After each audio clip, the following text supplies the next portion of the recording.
الحمد لله الذي نحمده ونستعينه ونستغفره ونعوذ بالله من شرور أنفسنا ومن سيئات أعمالنا من يهده الله فلا مضل له ومن يضلل فلا هادي له أشهد أن لا إله إلا الله وحده لا شريك له وأشهد أن سيدنا ونبينا محمدا عبده ورسوله وصفيه من خلقه وحبيبه بلغ الرسالة وأدى الأمانة ونصح الأمة وكشف الله به الغمة وجاهد في سبيل الله حتى أتاه اليقين صلوات ربي وسلامه عليك يا سيدي يا رسول الله اللهم صل على سيدنا محمد طب القلوب ودوائها وعافية الأبدان وشفائها ونور الأبصار وضيائها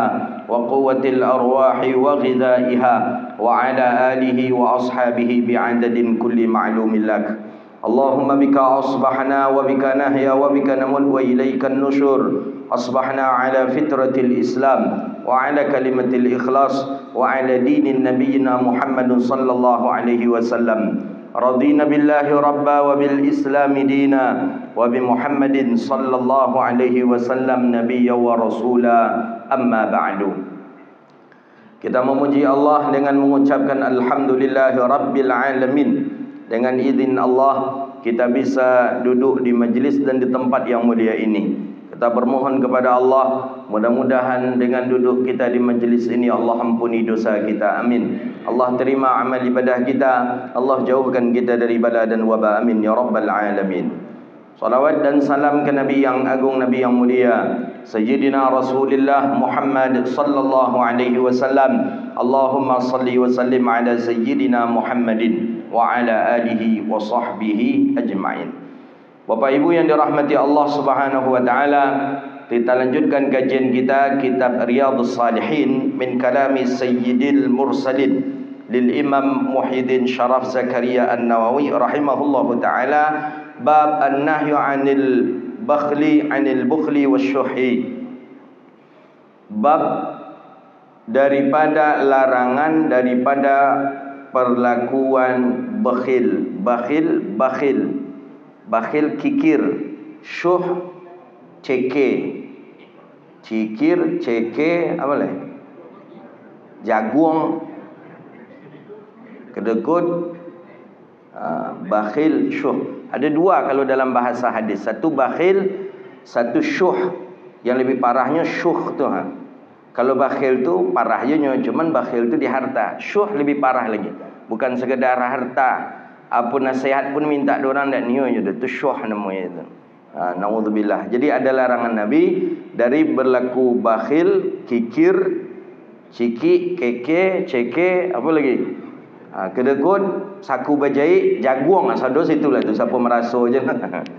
Qala Allah Ta'ala berfirman dalam Al-Quran, wa amma man bakhila wastaghna wa kadzdzaba bil husna fasanuyassiruhu lil usra wa ma yughni anhu maluhu idza taradda. Wa amma man bakhila, dan siapa yang melakukan suatu kebakhilan, siapa yang kikir ia, wastaghna, dan merasa tidak butuh kepada orang lain, wa kadzdzaba bil husna, dan berdusta ia terhadap kebaikan, fasanu yassiruhu lil usra, maka akan Allah mudahkan untuknya kesusahan. Maksudnya segera Allah susahkan dia, mudah bagi Allah untuk menyusahkan orang tu. Orang bakhil, orang yang merasa tidak butuh kepada orang, dengan sombongnya mendustakan suatu kebaikan, pahala, dia tak percaya dengan pahala. Jadi kata kita bersedekah, siapa yang bersedekah memberi makan fakir miskin, siapa yang memberi makan fakir miskin satu suap atau dua suap, maka lebih baik baginya daripada membangun 1000 masjid. Wa kadzdzaba bil husna, dengan pahala yang seperti itu tak yakin dia, tak percaya dia, tak ada tu PHP sedotunya kata dia, tak ada tu katanya. Itu harapan-harapan saja tu kata dia. Tak percaya dia dengan pahala-pahala yang dijanjikan oleh Allah untuknya. Kadzdzaba bil husna. Apa kata Allah dalam Al-Quran? Fasanuyassiruhu lil usra. Maka mudah bagi Allah untuk menyesatkannya. Mudah bagi Allah untuk menyusahkannya. Jadi orang yang seperti itu tak lama hidupnya akan susah. Dan yang menyusahkannya langsung Allah. Nah, maka Allah tegaskan dalam Al-Quran, wa amma man bakhila wastaghna wa kadzdzaba bil husna. Siapa yang berlaku bakhil, kikir dia, wastaghna, dan merasa tak butuh kepada orang. Dah, aku cukup ini saja, aku bisa, pangkat aku punya, jabatan aku punya, anak buah aku punya, aku pengusaha, aku bisa segala hal. Tak butuh dia kepada orang. Padahal kalau matinya butuh kepada orang tu. Ya, mati dia, siapa yang memandikan jenazahnya? Ya, orang lain. Tak, belum ada catatan jenazah mandi surang. Nah, ketika dia mati, yang mensolatkan dia siapa? Ya, orang. Ketika dia mati, yang menguburkan dia siapa? Butuh orang dia. Tapi wastaghna, ketika hidup di dunianya seakan-akan tak butuh dengan orang. Lulu gua-gua gitu aja hidup di atas dunia kau. Wa kadzdzaba bil husna, tak percaya dia dengan pahala-pahala yang dijanjikan Allah untuknya. Fasanuyassiruhu lil usra, maka mudah bagi Allah untuk menyusahkannya. Orang ni akan susah, mudah bagi Allah menyusahkannya. Mungkin dengan usahanya macet, mungkin dengan jual belinya tak laku, mungkin seluruh usaha mulai Allah susahkan. Mudah bagi Allah. Nah, ingat itu. Orang kikir satu, orang yang tak butuh kepada orang satu, mendustakan pahala. Bahkan di ujung ayat Allah katakan, wa ma yughni anhu ma'luhu idza taradda, wa ma yughni, dan apa-apa daripada kekayaan, daripada hartanya, idza taradda, tidak ada gunanya sama sekali. Kok kaya punnya, tak ada gunanya kalau orang bakhil itu. Banyak pun duitnya, banyak pun hartanya, tak ada guna, taradda. Ya Allah. Jadi tiga tu ancaman. Bakhil satu, merasa tak butuh kepada orang satu, tak percaya dengan pahala. Nah, ni ayat ni cukup sebenarnya untuk menolak faham-faham kawan-kawan yang liberal itu. Kan kawan-kawan liberal tak percaya ni. Ya, kata Nabi SAW, siapa yang mendawamkan, siapa yang membiasakan setiap masuk rumah dia membaca salam, maka Allah akan jamin hartanya, jamin rezekinya selagi ia hidup di dunia, dan Allah jamin pula dia masuk surga kalau dia mati. Tak percaya mereka. Apalagi jaminan? Siapa man ata masjidah fi waqti zulm. Di dalam syarah hadis sebutkan itu, siapa yang mendatangi masjid dalam waktu zulm, dalam keadaan gelap. Gelap berarti subuh. Apa jaminan Allah Subhanahu wa taala? Maka Allah jamin baginya akan segala hajatnya. Apa keinginan kita? Minta sehat, Allah sehatkan kita. Minta Allah sukseskan karir, Allah sukseskan karir. Nah, itu jaminan. Tak percayanya dengan itu dah. Kemudian disebutkan banyak janji-janji Allah, tak mereka yakini. Kadzdzaba bil husna. Nah, begitu dia. Kadang memang ada orang kita ni kadang bahkan jadi bahan cemoohnya kadang. Bahan cemoohnya. Kalau kami baru kaya je dengan berusaha katanya. Kalau orang waqiah taruh je lah kecilnya lah. Jadi saya kenakan cimooh dia waqiah itu. Padahal memang waqiah itu pun janji daripada Nabi SAW. Orang yang mendawamkan waqiah, orang yang membaca dengan waqiah, tidak akan Allah berikan kefakiran di dalam hidupnya. Cuman dek kawan tadi jadi cimooh. Kalau kami kaya banyak duit ni memang kerana berusaha katanya. Kalau dekau tak usahlah katanya. Waqiah taruh je lah katanya. Jadi kan seakan-akan kadzdzaba bil husna, mendustai pahala yang dijanjikan oleh Allah Subhanahu wa taala. Wa may yuqa shuha nafsihi fa ulaika humul muflihun. Nah, dan siapa yang menjaga dirinya daripada kikir, ulaika, maka mereka adalah orang-orang yang beruntung. Nah, oleh karena itu, ya kita harus jaga diri kita, jangan sampai kita kikir, kedekut, ya saku bajai, jagung, sado situ tu. Ya, kalau ada orang butuh hajat, mampu kita menunaikan hajat orang, bantu. Ya, sebagaimana hadis-hadis sebelumnya, siapa yang dia bersedekah tanpa perhitungan, Allah pun akan memberikan harta tanpa perhitungan kepadanya. Tapi kalau nyitung-hitung sedekahnya, nyitung-hitung kebaikan-kebaikannya, Allah pun menghitung rezeki untuknya.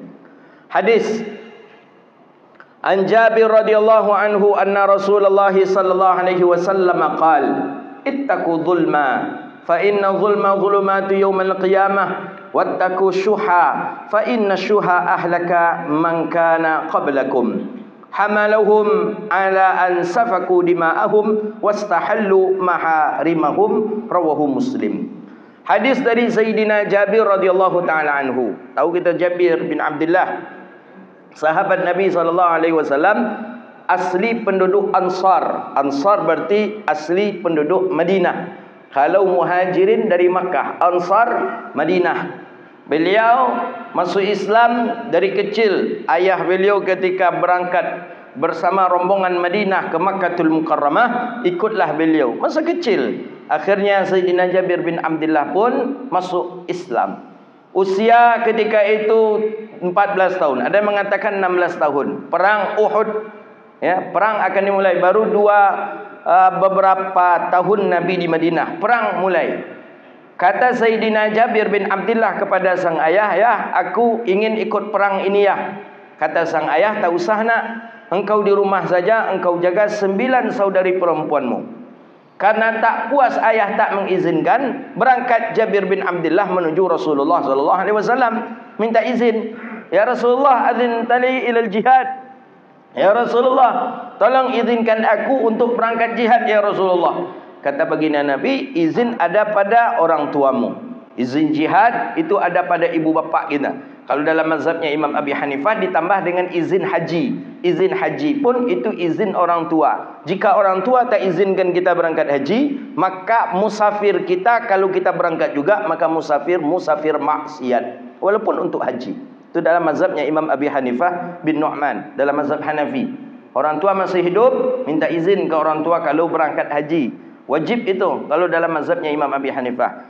Berangkat jihad satu, perang fisabilillah, kemudian berangkat haji satu, dalam mazhabnya Imam Hanafi. Jadi mesti minta izin orang tua. Kalau orang tua tak izinkan, berangkat juga kita haji, maka musafir kita musafir maksiat. Walaupun tujuan ibadah, tapi ternyata perjalanan itu dihitung dengan perjalanan maksiat. Maka ada teka-teki.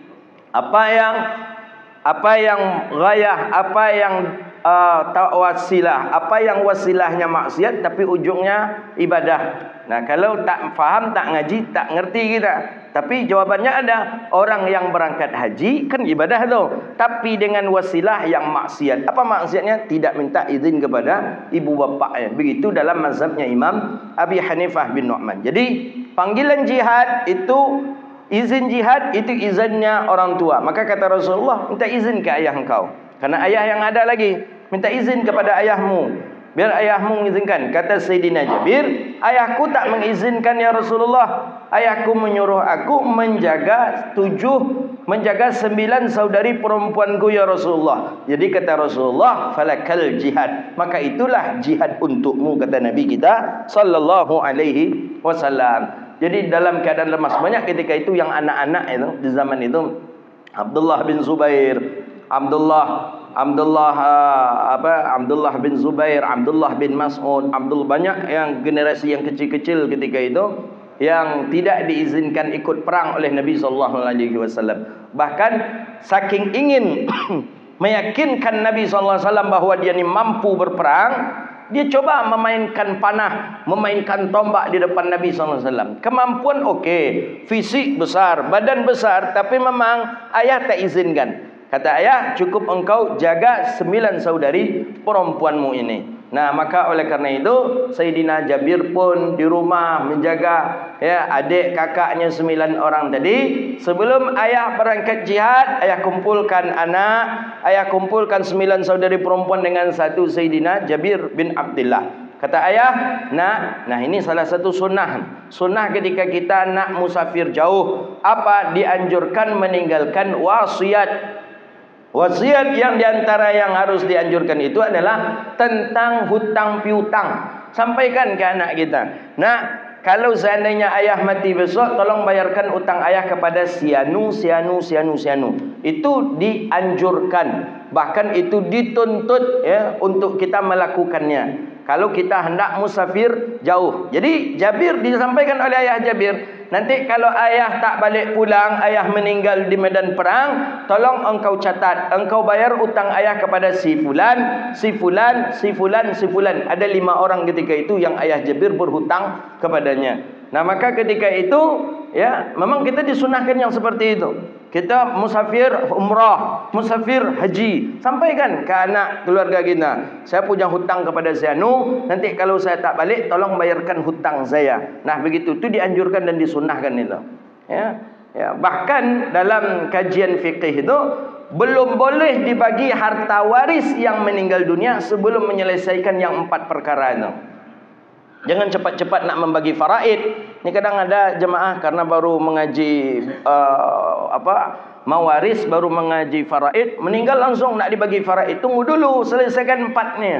Mana yang 4? 4 pertama hutang piutang, belum. Pertama fardu kifayahnya, selesaikan dulu. Yang memandikan, beli kain kafannya, ya, beli tanah pemakaman kuburnya mungkin, ya, selesaikan fardu kifayah. Kemudian yang kedua apa? Yang kedua hutang piutang, selesaikan hutang piutang dengan siapa? Jenazah hutang piutang. Itu diambil dari harta jenazah sebelum dibagi faraid. Ini kadang ada orang langsung dibagi faraid harta yamak jadinya. Akhirnya tiba membayar hutang dibebankan kepada yang amak tinggal. Ya, ada adik paling kecil di kampung, itu yang tinggal. Itu kewajiban kau lah tu. Kau yang bayar dapat harta mak, tak bisa macam tu. Ambilkan dulu dari harta sahibil mal. Harta jenazah diambilkan dulu untuk fardu kifayahnya, untuk bayar hutangnya, ambilkan dulu. Setelah itu apa?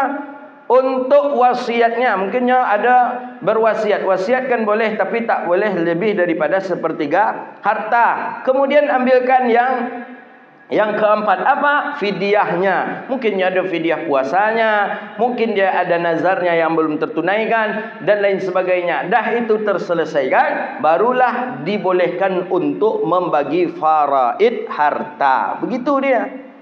Ini kadang cepat-cepat aja nak dibagi faraid. Tiba ada orang minta utang piutang. Macam mana caranya? Tak bisa lagi. Harta dah dibagi. Nah, maka oleh karena itu dia. Ambil dulu bagian dari yang 4 ni, selesaikan dulu. Setelah itu baru kita tunaikan hutangnya. Jadi kata ayah faraidnya. Jadi kata ayah Sayyidina Jabir, nanti kalau ayah tak balik pulang, engkau tunaikan hutang ayah kepada si fulan, si fulan, si fulan. Rupanya takdir Allah. Ayahnya Jabir ni orang yang pertama kali terbunuh dalam perang Uhud ketika itu. Pertama kali kaum muslimin yang terbunuh tu ayah Sayyidina Jabir bin Abdullah radhiyallahu taala anhuma. Jadi beliau pertama sampai ke Madinah informasi bahawa kaum muslimin ada yang sudah meninggal dunia, yang sudah terbunuh. Itulah ayah daripada Sayyidina Jabir. Jabir menunggu kaum muslimin balik perang, balik pulang. Setelah kaum muslimin balik pulang, langsunglah Jabir datang ke Rasulullah. Ya Rasulullah, ayahku telah menjumpai surganya ya Rasulullah. Min yaumina hadza, mulai hari ini ya Rasulullah, izinkan aku untuk ikut perang lagi ya Rasulullah. Jadi dulu memang semangat, anak-anak muda dulu memang semangat ikut perang, Pak. Ya, tak seperti kita hari ini anak-anak muda kita dengan alat gadgetnya. Kalau dulu memang semangat perang, semangat. Bahkan dulu tu aib kalau tak ikut perang. Maka kita sampaikan 2 saja aib di zaman Nabi dulu. Aib ini memang memalukan, 2 saja. 1, tak ikut perang, dia sehat. Dia laki-laki, sehat lagi, bukan lanjut usia pula. Dia mampu lagi, tapi tak ikut perang. Ni aib ni. Tak tolak menampakkan muka kepada orang. Kalau tak ikut perang padahal dia sehat. Kedua aib di zaman Rasulullah apa? Masbuk salat berjamaah. Aib, Pak. Di zaman kita yang tak aib kalau masbuk tu biasa aja. Kenapa biasa? Karena sesama kita acuk je masbuk kan lagi. Kalau zaman Nabi masbuk tu aib. Malu berdiri balik Nabi dah salam tu, atau malu tu. Maka dalam hadis sahih Bukhari, saking takutnya, saking malunya Abi Bakrah tu masbuk, di pintu Abi Bakrah Nabi sudah rukuk. Nabi rukuk di mihrab. Allahu Akbar, solat berjemaah, Nabi dah rukuk. Abi Bakrah, bukan Abi Bakar, Abi Bakrah nama sahabat Nabi sallallahu alaihi wasallam, itu sudah di pintu. Abi Bakrah di pintu. Kalau berjalan biasa saja sampai ke shaf, itu khawatirnya Nabi sudah bangkit daripada rukuk. Akhirnya saking takut aibnya masbuk itu, dari pintu tu langsung Abi Bakrah takbir, langsung nyerukuk. Rukuk berjalanlah sambil rukuk tu, mencari shaf ke depan. Macam mana lah kira-kira tu. Untung hadis tu tak dibolehkan oleh Nabi, karena ditegur oleh Nabi setelah tu.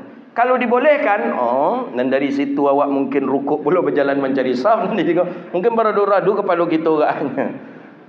Untung tak dibolehkan. Jadi Nabi tahu saya mau melakukan itu, kata Rasulullah sallallahu alaihi wasallam. Barulah Abi Bakrah pun mengaku, kata Nabi, tak seperti itu. Ya, maka oleh kerana itu, kalau luput kau daripada salatmu, kata Rasulullah, fatim, hendaklah dia sempurnakan. Begitu aib dulu. Jadi dulu tu aibnya itu aja Pak, tak ada yang lain-lain. Aibnya kalau tak ikut perang satu, masbuk satu, itu aja aibnya. Kalau sahabat berbini 2, tak ada aib dah. Berbini 3, 4, tak ada. Bahkan sahabat umumnya banyak dia rata-rata lah di atas 1 isterinya, tak aib lah. Dia awak kini itu yang menjadi aib. Jangan cuba pula lah berbini. Apalagi kalau ustaz lebih pula dari seorang bininya. Jadi kata ibu-ibu ke pengurus, jangan pakai je ustaz tu lah, katanya. Apa tu? 2 bininya katanya. Pengurus yang diserang dari ibu-ibu. Ya, iya kan ibu-ibu? Mana ustaz tahu ustaz yang bini 2 tu cerita. Mau nak menceramah dia, mau nak ngaji di masjid tu lah dia buyanya. Apa tu ni? Kata pengurus, ibu-ibu protes demo ke pengurus, kata. Apa saja pakai ustaz tu lah, kami nak syukur dah. Apa tu ni? Bini 2 katanya. Apa pula aib bini 2? Kan tak aib lah. Zaman sahabat, zaman Rasulullah kan tak aib lah. Kalau berzina baru aib. Ini bukan berzina, bini 2-nya apa pula salahnya? Itulah tu. Dan itu pula lah makanya awak ulun jual dia takut itu tu lah. Itu cerita yang intermezzo je. Ya, kadang azab juga pengurus, tapi memang betul itu yang 2 tadi tu. Pengurus tadi, ustaz tadi cerita. Jadi kata ibu-ibu ke pengurus tadi itulah. Jadi katanya, kami tak suka ustaz tu lah dah. Potang you mak kajinya, potang you mak kerana masih cik bini ni. Kalau kini lah 2 kelah menengok inyo tu lah muak kami kecik ibu lah ke dia agak menengok orang berbini 2 tu. Kalau bahasa cumu takalang nama tu lah parah. Ini pakai je lain katanya. Akhirnya ya pengurus ko kalah. Jadi ibu-ibu nya bagak aja, nya cerita aja nak bagaknya. Jadi di demo dek pengurus macam tu, yalah katanya. Akhirnya tak pakai ustaz tu. Ustaz tu bercerita, padahal kan tak aib. Zaman Nabi yang aib tu, itulah yang aib di zaman Rasulullah SAW. Masbuk satu, tak ikut perang satu. Berbini banyak, tak ada aib ketika itu tu. Nah, di kita aja gini yang aib. Kita tengok yang ceramah di televisi, dulu isinya 1 ramai, setelah itu bertambah akan dibuli. Mana beliau seorang ulama, beliau apa dibuli? Kenapa mesti harus dibuli? Nah, begitu kan tidak aib dia, kecuali kalau dia pelaku maksiat besar, itu barulah aib. Jadi Jabir ni banyaklah kisah Jabir ni. Jabir ni di antara sahabat yang paling banyak menengok mukjizat Nabi. Jabir paling banyak menengok mukjizat Nabi. Jadi setelah itu ayah meninggal dunia tadi, ayah ini tak banyak meninggalkan harta. Ayah berwasiat nak dibayarkan pula hutang. Cuma punya harta 10 pokok kurma di belakang rumah. Akhirnya datanglah Jabir kepada kepada Rasulullah, ya Rasulullah, ayahku wafat, ayahku minta aku membayarkan hutangnya ya Rasulullah. Kata Nabi, kepada siapa saja ayahmu berhutang, dicatat ni catatnya Rasulullah. Fulan. Ada 5. Jadi kata Nabi, apa yang ditinggalkan ayahmu harta? Tidak ada ayahku meninggalkan harta kecuali 10 pokok kurma yang di belakang rumah kami ya Rasulullah. Jadi ada buahnya tak? Kata Rasulullah SAW. Jadi kata Sayyidina Jabir, ya ada pohon yang berbuah, ada yang tidak. Jadi kata Nabi lah, bawalah, panggil mereka nanti, orang yang 5 orang ini yang ayah engkau berhutang dengannya, datang besok, kata baginda Nabi SAW. Datang pagi, 5 orang ni datang Rasulullah. Nabi tanya, fulan, betul ayah Jabir berhutang kepada engkau? Betul ya Rasulullah. Fulan, betul. Fulan, betul. Fulan, betul. Jadi kata Rasulullah, ayah Jabir ni tak meninggalkan apa-apa kecuali 10 pokok kurma ni, kata Nabi. Sekarang kalian ambillah kurma dari 10 pokok pohon ini dengan ukuran hutangnya ayah Jabir kepada kalian. Jadi kata salah satu di antara mereka, tak mungkin, ini sedikit ini. Hutang ayah Jabir tu banyak. Di antara mereka, ambil saja kata Rasulullah SAW. Itu yang ditengok oleh Jabir. Kata Jabir, aku melihat kepada pohon. Setelah diambil kurmanya, timbul lagi kurmanya. Setelah diambil kurmanya, timbul kurmanya lagi. Akhirnya keseluruhan yang kelima-limanya ini mengatakan, kifayah. Kami cukup ya Rasulullah. Kami cukup. Sebanyak inilah hutangnya ayah Jabir. Sebanyak ini hutang ayah Jabir. Jadi kata Jabir bin Abdullah, setelah seluruhnya mengambil daripada hutang ayahku terhadapnya, aku melihat kepada pohon kurma itu dan tidak ada yang berkurang daripada buahnya. Dan bahkan kurma itu pun tak henti-henti dari berbuah. Nah, begitu daripada mukjizat Nabi yang ditengok oleh Sayyidina Jabir ibni Abdullah radhiyallahu taala anhu. Itulah itu mukjizat Nabi. Kalau kemarin kita mengaji yang namanya karamah, hari ini kita mengaji yang namanya mukjizat. Itulah mukjizat. Jadi wasabbatal karamata lil awliya, mukjizat lin nabi. Jadi mukjizat ada bagi Nabi kita sallallahu alaihi wasallam dan para nabi yang lain alaihi wassalatu wassalam. Sayyidina Jabir bin Abdullah, beliau ini sebelum meninggal dunia, meninggal di usia 94 tahun di Madinatul Munawwarah. Ada mengatakan beliau setahun sebelum meninggal dunia itu menetap di Makkah. Menetap di Makkah itu di dekat Ka'bah. Beliau di sana menghabiskan waktu, kemudian barulah hijrah balik ke Madinah di usia 94 tahun. Ya, banyak para tabi'in mengaji kepada beliau, termasuk Atha ibni Abi Rabah, ya, kemudian banyak daripada yang lain para tabi'in duduk mengaji bersama Sayyidina Jabir bin Abdullah. Beliau ini pula lah yang menikah lebih memilih janda daripada gadis. Ini dia. Kan ada kalau kita sebagian orang pasti banyak memilih gadis daripada janda. Tapi yang memilih janda masih ada argumennya. Berarti memakai mazhabnya Imam Jabir bin Abdullah. Jabir ada datang gadis, ada datang janda. Yang dipilih Jabir janda. Janda yang sudah punya anak pula dipilih oleh Jabir. Nah, ini berarti yang memilih-milih janda tadi ikulah pronya ini rombongan Sayyidina Jabir ini. Jadi ketika ditanya oleh Rasulullah sallallahu alaihi wasallam ketika itu, kata baginda Nabi, "Kenapa engkau memilih menikah dengan janda dibandingkan dengan gadis? Ada apa?" Kata Nabi kepada Sayyidina Jabir. Jadi kata Sayyidina Jabir bin Abdullah, "Aku ni ya Rasulullah punya 9 saudari perempuan. Tentu aku mencari orang yang menemaniku agar aku bisa menjaga yang 9 ini. Dan tentu yang bisa menjaga itu orang yang sudah berpengalaman." Jandalah katanya. Topik juga kan. Kalau aku menikah dengan bikir, kalau aku menikah dengan gadis, maka aku bertambahlah untuk penjagaannya. Dari 9 menjadi 10. Anak gadi baru. Alen tahunya apa tidak le, masa entah le pandai entah tidak, menyuci kain entah pandai entah tidak, tu bertambah pula kerjanya le, maka dicari janda. Nah mungkin, jadi jangan pula salahkan kawan-kawan yang mencari janda tu, mungkin iko pula lah alasannya mungkin. Kadang kawan sentimen aja langsung. Masa tahun-tahun rendah, tahun tinggi lah cari katanya. Bukan masalah bab tahun tinggi, tahun rendah tu akhi. Bab masalahnya tu mungkin ya karena pendapat Jabir ni tadi juga mungkin. Ya mungkin saudari perempuannya banyak, tanggungannya banyak, cari pula yang gadi bekon tentu bertambah bekoleh. Yang bertambah memikirkan perangainya bekoleh, mengurusinya oleh beko. Tapi kalau yang janda kena aman aja. Bismillahirrahmanirrahim wa mursaha aja. Wa inna rabbi laghafur rahim, berjalan aja lagi. Nah, itu dia. Nah, tu. Jadi menanamkan menambah PQ lelok nak janda atau nak gadi. Tahun tinggi, tahun rendah. Nah, itu dia. Qala Rasulullah sallallahu alaihi wasallam. Anna Rasulullah sallallahu alaihi wasallam qala. Nabi sallallahu alaihi wasallam bersabda. Apa kata Nabi? Ittaquz zulma. Fa inna zulma zulumatu yaumal qiyamah. Wattaqu syuha. Fa inna syuha ahlaka man hamalahum. Ahlaka man kana qablakum. Hamalahum ala an safaku dima'ahum wastahallu maharimahum, rawahu Muslim. Apa kata Nabi kita sallallahu alaihi wasallam? Kata Nabi, ittaqul zulma. Takutilah kezaliman, kata Nabi sallallahu alaihi wasallam. Kezaliman mesti kita takuti. Maksud kita takuti jauhilah. Jauhi perbuatan zalim. Jauhi satu kezaliman. Fa inna zulma zulumat yaumil qiyamah. Maka sesungguhnya kezaliman itu zulumat yaumil qiyamah, kegelapan di hari kiamat. Maka orang-orang yang melakukan kezaliman, nanti di hari kiamat dia akan lebih lagi mendapatkan suatu kezaliman. Maka hati-hati kita. Ya. Apa definisi zalim? Definisi zalim, ketika seorang pemimpin itu dikategorikan pemimpin yang adil, berarti lawannya adalah pemimpin yang zalim.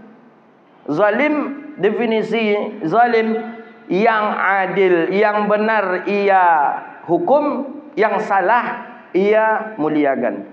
Yang benar ia hinakan, yang salah ia muliakan. Itu zalim. Hati-hati kita. Kita kadang ya, dan yang disebut dengan zalim juga adalah wada'a syai'un ala laysa fi ghairi makani. Menempatkan sesuatu tidak pada tempatnya. Itu zalim juga tu. Ya. Atau melakukan sesuatu tidak pada tempatnya, zalim juga. Ya. Apa contoh zalim? Mohon maaf, kalau kita tengok kacamata fikih, kita orang tua ni ada juga yang zalim kepada anak.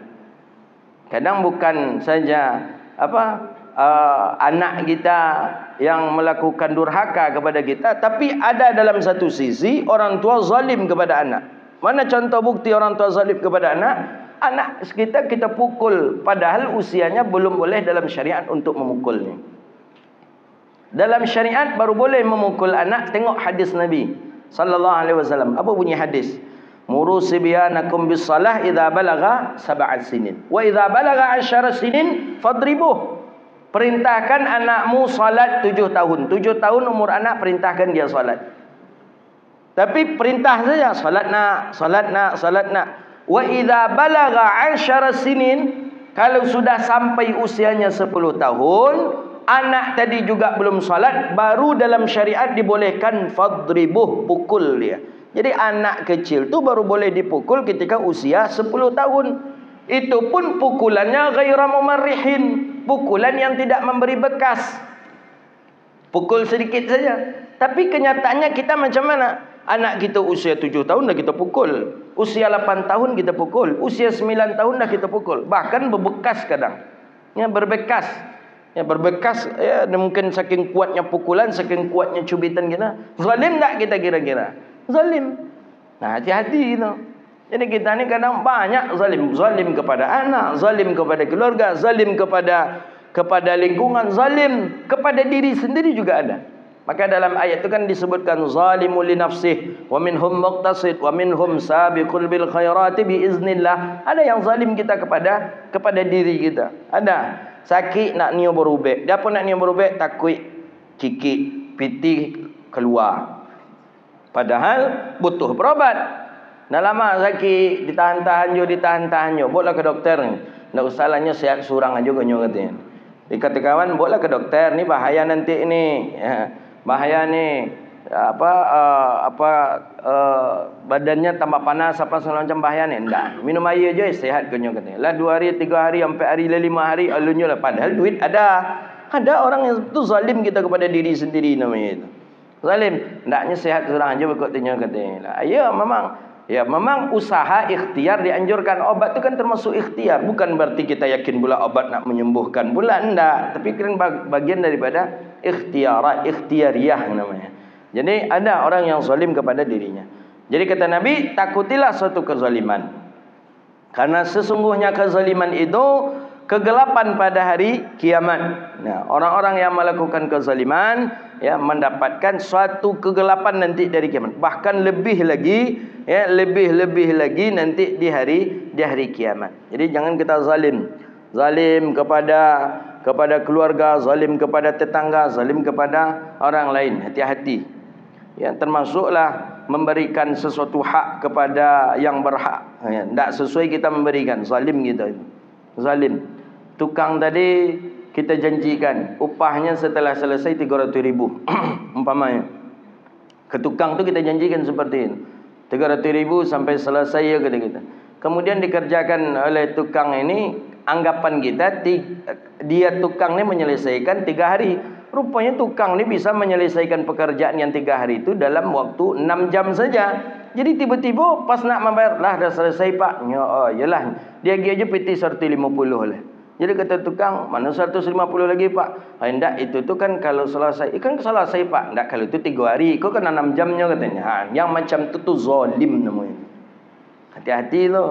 Kita yang pelaku-pelaku zalim. Jangan sangka akan elok pula kita lagi. Jangan sangka akan berkembang sukses pula pelaku zalim tu. Tak akan sukses pelaku zalim. Kita suruh orang menobel ladang kita. Ladang 10 hektar. Pernah kita ukur dulu. Waktu kita jual beli dulu. Kita ukur ladang kita 10 hektar. Suruh orang menobel. Berapa sehektar pak? Kita kan sehektar 700,000 lah kata kita. Ayolah. Ditobel orang. Setelah tu bayar lagi. Pas dibayar. Kita bayar aja 5 juta. Apa mau juta pak? Tak sampai 10 hektar tu dah katanya. Padahal awalnya mengatakan 10 hektar. Nah, kalau sang seperti itu tu tidak akan maju orang yang seperti itu. Maka sama dengan tadi fanuyassiruhu lil usra. Ya mudah bagi Allah untuk mensengsarakannya. Nauzubillah. Hati-hati jangan kita zalim. Seorang ada haknya, berikan haknya. Jangan kita zalim. Ya hidup bersama tetangga jangan sampai zalim. Jangan zalim. Awak buang sampah taruh ke halaman tetangga. Ketika ditanya ada apa di situ, dari situ lehnya. Alun nyambut rumah leh di situ jo tong sampah waktu letaknya. Iyo, tapi kan di tanah orang. Tak boleh. Ada kadang kebiasaan kita tiap buang sampah, taruh ke halaman rumah orang. Dulu memang kosong tanahnya, sekarang dah dibuat orang rumah. Dicegah orang tu, Pak mohon maaf tau, janganlah di sini buang sampah lagi gitu ya. Ndak, alun kalian tinggal siku lah siku buang sampah dan katanya. Saking parahnya Pak tu ego ya. Alun kalian tinggal siku lah sikunya. Ya tentu orang diam sekali, 2 kali, 3 kali, 4 kali. Lah muak orang dia oncek aja drum-drum sampah tu ke halaman rumah kita. Zalim, hati-hati. Yang punya tanaman bertetangga dengan orang, hati-hati jangan sampai kita zalim. Jangan sampai bocor atau rumah tetangga kita oleh sampah mangga kita, sampah tanaman kita. Jangan, hati-hati itu suatu kezaliman, bahaya. Hati-hati kita yang bertetangga dengan orang, pembuangan rumah kita tengok jangan sampai ke rumah orang, jangan sampai ke halaman rumah orang lain. Nah, hati-hati, ini perlu. Ini zalim itu banyak tafsir daripada zalim. Kita seorang guru macam tu juga, seorang dosen macam tu juga. Karena tidak dokeknya dengan kita, nilainya biasa-biasa saja. Ada yang dokek tapi sebenarnya tak mampu, tak cerdas juga anak tu. Tapi nilainya dia pergi A+ bahkan. A+. Pada pelajar tu biasa aja, tak pandai dah. Cuma setiap nampak dosen makan di kafe, di kantin, hanya tiba tarik, Pak punya Pak dah saya bayarkan Paknya. Nama dia itu tu dosen zalim namanya. Ada apa boleh indah. Hati-hati, kezaliman hati-hati. Hati-hati, bahaya suatu kezaliman. Ittaqul zulm fa inna zulma zulmati yaumil qiyamah. Apalagi kalau kini ke istilah-istilah ordal itu tu hati-hati Pak. Hati-hati. Ya memang ordal itu tak bisa kita elakkan. Kalau hari ini apapun ya ordal, tapi hati-hati. Kita boleh punya ordal, kita boleh dekat dengan ordal tadi, tapi jangan sampai menzalimi orang lain. Orang mesti mendapatkannya, tapi karena kita ordal diganti nama orang itu dengan nama kita. Itu zalim namanya. Tapi kalau bisa menambahnya karena ada ordal tanpa merugikan orang lain, ya berarti itu rezeki dia awak. Hati-hati itu. Bisa ya, jumlah yang diluluskan cuma 290 orang. Tidak ada nama kita di situ lah. Akhirnya besok setelah itu ada nama awak di yang ke 125 nya umpamanya. Padahal tidak nama awak di nomor yang ke 125 itu. No. Yang orang yang nomor di nama di 125 tadi tak nampak lagi. Itu zalim gitu. Bahaya. Ya. Nauzubillah. Mudah-mudahan Allah jauhkan kita dari perbuatan zalim. Amin. Ya, barang yang kecil saja kita enggak ada zalim kita kadang. Wattaqu syuha. Kemudian kata Nabi kita sallallahu alaihi wasallam, dan jauhilah kikir kata Rasulullah. Kikir, jauhi kikir. Kedegut jauhi. Fa inna syuha, karena sesungguhnya kikir ahlaka man kana qablakum, membinasakan orang-orang sebelum kamu. Orang-orang sebelum kita kau azab dek gara-gara kikir. Siapa contohnya? Qarun. Dan kikir Qarun. Berapa banyak harta Qarun? Tak ada Qarun ya, ketika ada orang bersedekah, Qarun tak mau memberikan hartanya. Tak mau memberikan harta. Padahal Qarun, berapa hendak kekayaan Qarun? Itu maksud dengan mangkana qablakum. Sebenarnya bukan Qarun saja. Banyak juga di zaman-zaman dahulu itu orang-orang kaya yang kikir. Dan itu cukuplah menjadi pelajaran untuk kita. Takkan naik usahanya, takkan berkah rezekinya ketika ia kikir. Makanya tengok hadis-hadis sebelum ini yang kita baca itu berapa banyak orang yang curah dia berinfak, orang yang ketika dia tak memikir-mikir berinfak, Allah curahkan pula rezeki untuknya. Dan itu yakin kita. Yakin. Yang memberi rezeki Allah, yang menahan rezeki juga Allah. Nah, maka oleh karena itu jangan bakhil, buang sifat bakhil, buang daripada diri kita. Syuh, ada bakhil, ada syuh. Ni syuh ni lebih parah lagi ni. Bukan saja harta kikir, tapi orang minta nasihat pun tak mau dia. Jangankan minta nasihat, orang bertanya alamat pun tak mau dia menunjukkan. Itu syuh namanya itu. Saking parah ya. Ada orang jalan mencari sebuah alamat, Pak, ini alamat ni mana ni Pak? Nya tahunya, nak tahu dan kokodoh kecilnya. Malih aja nak bercakap. Padahal dia tahu, oh ini gang ni di depan tu, ada gang pertama, kedua, ketiga. Gang yang keempat itulah gang dia. Masuk sebelah kanan. Faham, tahu dia. Tapi menunjukkan orang tu nak tahu, nak niatnya dah. Pak, kau mana kau Pak? Dah tahu orang taruh aja lah jalan yang sabuk sama kau tu katanya. Itu syuh namanya itu. Bukan saja kikir dengan harta, tapi juga kikir dengan segala hal. Nah, ini bahaya. Ya, yang seperti ini bahaya. Maka Nabi katakan selalu, kata Nabi, ingatkan, infak yang mampu dengan harta-harta. Nah, ada harta dengan tenaga, nah ada dengan ilmu, nah ada. Pokoknya ambil peluang bahwa kita termasuk orang yang ikut jihad fi sabilillah. Nah, begitu dia. Wattaqus syuhha. Takutlah kamu daripada berlaku bakhil. Nah, hati-hati. Maka sesungguhnya sifat bakhil, sesungguhnya bakhil, ahlaka binasa mangkana qablakum, orang-orang sebelum kamu. Jadi orang-orang sebelum kita ni banyak binasa dengan sebab bakhil. Banyak kita tengok. Haratonyo punyo kebun sawit lawe, kemudian apa leh, punyo pulo tambak ikan, keramba ikan, punyo pulo kontrakan, punyo pulo ruko. Tapi untuk inyo aja. Tak ada untuk orang. Ketika anak yatim, ya, tak adanya pernah nyantuni anak yatim, fakir miskin, tetangga segala macam. Itu inyo aja nya. Ya, inyo dengan keluarga makan mewah-mewah apa segala macam. Nah, lah kita tengok sebentar cuma yang seperti itu. Hansu-hansu abi, rumah kontrakannya mulai terjual, bini sakit, ndak cukup ubek ke Singapura, jual pula ruko habis. Hendak pula jompo ubeknya, berubek pula lagi ke mana, habis pula jual. Tambah ikan tak ada oleh. Sudah itulah tabi 3, labi kontrakan, labi ruko, labi pula tambah ikan, bini mati. Habis, tinggal kebun sawit di rumah lah dengan mobil truk. Nyata. Akhirnya apa lah? Tinggal dek terlampau sayang ke bini, bini mati, awak tibu hati. Menangi taruh aja, semangat hidup pun kurang. Akhirnya mati juga. Tak, sakit lo, terjual kebun sawit. Tinggal pokoknya rumah untuk anak perempuan dia cuma punya anak 2 orang, 3 orang. Untuk anak perempuan tu tinggal rumah tu cik lagi. Nah, tu kana qablakum. Sebelum lah nengok gitu. Lah menengok gitu. Orang-orang kikir, orang kaya yang cikik tu. Azab di dunia. Haji alun pernah, umrah alun pernah, dibayar cash di Allah Taala. Maka itu dalam Al-Quran kan seperti itu tu. Maka jangan piti itu yang Allah berikan kepada kita, harta itu jangan kikir. Keluarkan yang punya hak di situ. Ada hak anak yatim, ada hak fakir miskin. Keluarkan di situ. Jangan kita kikir, bahaya. Bakhil, syuh, bahaya ini. Yang lebih parahnya berkumpul-kumpul piti, banyak piti bertabung, boleh jo kaume. Boleh mati. Laki berbini baru dibawa tadi kahwin ni dah. Pakailah kau punya akak petang babangnya, iyonya pakailah zoki kau nya. Mak itu sakitnya tu ya, sakit. Kau hidup lah tu gak tu jambak-jambak gak bini yang tu gak ni. Kau ikut apa? Tapi memang macam itulah keadaan.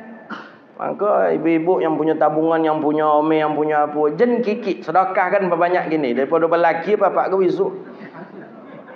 Sedekahkan dari gini. Mana yang apa yang butuh masjid putih ko, pesantren putih ko, ko hai. Daripada apa besok memang iyalah mati ya, tapi macam mana? Ya sakit itu ha. Boleh sudah kumpulkan nome, boleh jom deh. Rupanya punya akak potang kau bang itulah tanya ke laki ibu besok nah. Iyo pakailah untuk kau rezeki kau kau nyeneh. Allahu akbar. Kadang kita terima tak terima, kadang tiba di family awak macam tu. Ada kait mengaitnya dengan kita umpamanya. Oh, kita pun konai apa gitu kan ni. Oma ibu nengok si anu tu petang tu lah. Itulah tu cuba kalau nyo rajin kumpulkan harta.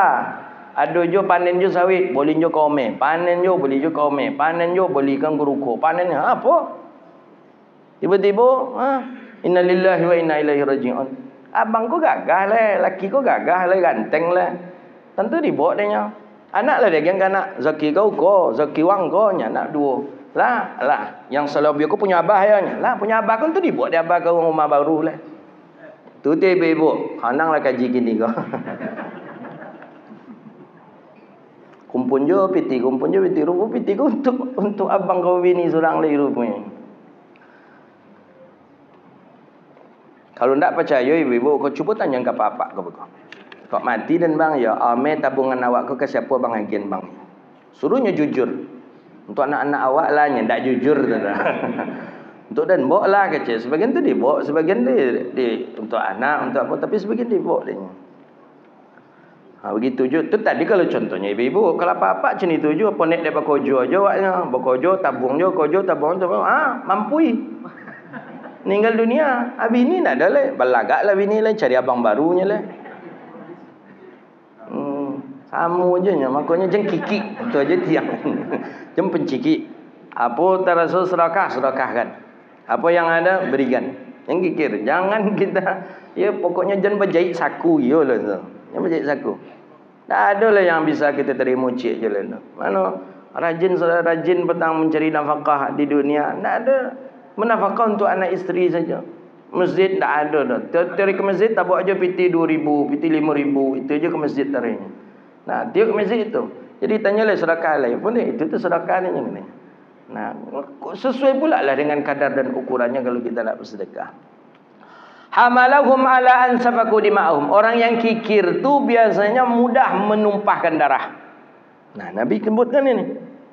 Karena orang kikir tu tak pernah cukup. So kurang taruh aja. Itu tanda orang sifat orang kikir tu. Tanda orang sifat kikir. Kurang taruh aja. Lah punya kebun sawit 20 hektar, nak tambah lagi 20 hektar. Itu tanda kikir biasanya tu. Lah punya ruko 10 ruko. Lah punya pula rumah petak. Nak menambah je lah. Biasanya sifat yang seperti itu tu kikir. Nah, kalau orang kikir, orang yang tak pernah puas, hirsun, loba, tamak, rakus. Kalau seperti apa? Safaku dima'ahum. Kata Nabi SAW, mudah menumpahkan darah. Tersinggungnya je kata, amunya membunuh orang. Tambik tanahnya semeter, amunya menyuruh orang, menyewa orang untuk membunuh kawannya tadi. Safaku dima'ahum. Maka harta itu bagaikan raja bagi mereka. Bahkan wastahallu maharimahum. Astagfirullah. Wastahallu, dan bahkan mereka menghalalkan maharimahum, perkara yang haram. Wastahallu, dan menghalalkan mereka maharimahum, perkara-perkara yang Allah haramkan untuk mereka. Haram dihalalkan. Ambil tanah orang haram, halal baginya. Apa lagi menzalimi tadi tu haram, halal baginya. Na'udzubillah. Nah, maka oleh kerana itu ya, maharama alaihim min syuhumi faba'ihu, ya, seperti dicontohkan suatu perkara yang haram, ya, halal ini. Bangkai tadi itu haram, jadi halal lainnya. Nah, begitu. Na'udzubillah. Inilah kajian kita pada hari ini. Ya, ini pelajaran berharga bagi kita. Syariat mengharamkan kita untuk melakukan bakhil atau kikir, maka jadilah kita seorang yang pemurah, orang yang dermawan, ya, sebagaimana yang sudah disebutkan di dalam hadis Nabi SAW sebelumnya. Orang yang kikir, ya, dia akan binasa, ya, dan mudah bagi Allah. Dalam ayat sudah disebutkan mudah bagi Allah untuk menyusahkannya. Susah segala urusannya, susah kehidupannya, susah apa susah, pikiran susah, itu disebabkan karena dia kikir. Hadza wabillahi at-taufik. Habis satu bab, satu hadis saja di bab itu. Besok masuk bab baru lagi, al-ithar wal muwasah. Nah, itu bab besok insya-Allah. Rabbana atina fid dunya hasanah wa fil akhirati hasanah wa qina adzabannar. Allahumma faqihna fid din wa 'allimna ta'wil wahdina ila siratikal mustaqim. Rabbana innana amanna faghfir lana dhunubana wa kaffir 'anna sayyi'atina wa tawaffana ma'al abrar. Rabbana atina fid dunya hasanah wa fil akhirati hasanah wa qina adzabannar. Wa sallallahu alaihi wasallam Muhammadin wa ala alihi washabihi ajma'in walhamdulillahirabbil alamin. Jangan lupa puasa Asyura. Asyura dengan Tasu'a. Asyura 10 Muharram. Kata Nabi SAW, siapa yang puasa Asyura, maka Allah ampuni dosanya setahun yang lalu. Itu ada hadis musalsal Asyura. Saya punya hadis musalsal Asyura. Tapi saya pas di hari Asyura itu sedang daurah di Bogor di Ma'had Az-Zain Syekh Nuruddin. Kemudian Tasu'anya 9 Muharram, 10 Muharram, untuk membedakan kita dengan Yahudi. Tak bisa 9-10, ambil 10-11. 10 Muharram, 11 Muharram puasa. Tak bisa 11-nya 10 saja, juga tidak apa-apa. Rugi kita kalau tak berpuasa di 2 hari itu, 9-10. 9 Tasu'a, 10 Asyura. Dianjurkan di hari Asyura itu melapangkan rezeki keluarganya, banyak-banyak infak untuk keluarga. Karena banyak para salafus saleh mengamalkan itu. Bahkan sudah menjadi wirid rutinnya. Agak dilebihkanlah gitu. Biasa dalam sebulan wak bagi orang rumah wak 20 juta. Tiba di hari Asyura tu agak 40 juta. Gitu. Jadi kecek Nabi seperti itu. Man wasa'a ala ayalihi fi Asyura. Siapa yang melapangkan rezeki keluarganya pada hari Asyura, maka Allah lapangkan pula rezekinya setahun yang akan datang. Cubalah praktekkan kalau tak percaya. Iya kan ibu-ibu? Itu baru lo juyonya. Ya, lapangkan di hari Asyura. Banyak baca qul huwallahu ahad. Qul huwallahu ahad itu 50 kali. Kemudian hasbiyallah ni'mal wakil ni'mal maula wa ni'man nasir 300 kali. Qul huwallah 50 kali, hasbiyallah ni'mal wakil ni'mal maula wa ni'man nasir 300 kali. Banyak memberi fakir miskin, anak yatim, banyak sedekah. Ya, dengan sedekah uang, sedekah makanan juga boleh. Masak makanan. Biasanya orang-orang kita masak bubur Asyura namanya. Asyura itu bukan tradisi Syiah, itu salah. Asyura tradisi Muslim. Tengok hadis dalam Sahih Muslim ada, dalam Sahih Bukhari ada. Bahkan dalam kitab Irsyadul Ibad, Imam Zainuddin Al-Malibari menuliskan rincian amalan-amalan apa saja di hari Asyura. Secara kebetulan Sayyidina Husain terbunuh pas pula di hari 10 Muharram, hari Karbala. Maka orang Syiah memperingati Asyura dengan Husain, dengan memperingati haulnya Husain, dengan memukul-mukul kepala sambil teriak, "Oh Husain, ya Husain, ya Husain, ana mahibbak ya Husain." Nah, kita bukan Syiah, kita ahli sunnah wal jamaah. Kita cinta kepada Sayyidina Ali, kita cinta kepada Sayyidina Husain karena disuruh Nabi kita. Dan memang syababa min ahlil jannah, pemuda ahli surga itu adalah Sayyidina Husain radhiyallahu ta'ala anhu. Tapi kita bukan berarti seperti Syiah. Tidak, kita memperingati Asyura seperti yang diajarkan oleh kakeknya Husain. Siapa dia? Rasulullah sallallahu alaihi wasallam. Puasa, banyak sedekah untuk keluarga, sedekah untuk sanak jiran, famili, tetangga, anak yatim, fakir miskin dan lain sebagainya, baik dengan harta, dengan makanan dan lain sebagainya. Nah, itu dia. Qul huwallah 50 kali, itu dari subuh sampai asar waktunya. Jadi kapan aja bisa dicicil, mungkin zuhur 10, mungkin subuh 10, zuhur 10. Kemudian hasbunallah ni'mal wakil, ni'mal maula wa ni'man nasir 300 kali. Itu yang kita dapat dapat ijazah amalan dari masyayikh kita yang kita amalkan di hari Asyura. Hadza wabillahi at-taufik. Demikian, mohon maaf. Assalamualaikum warahmatullahi wabarakatuh.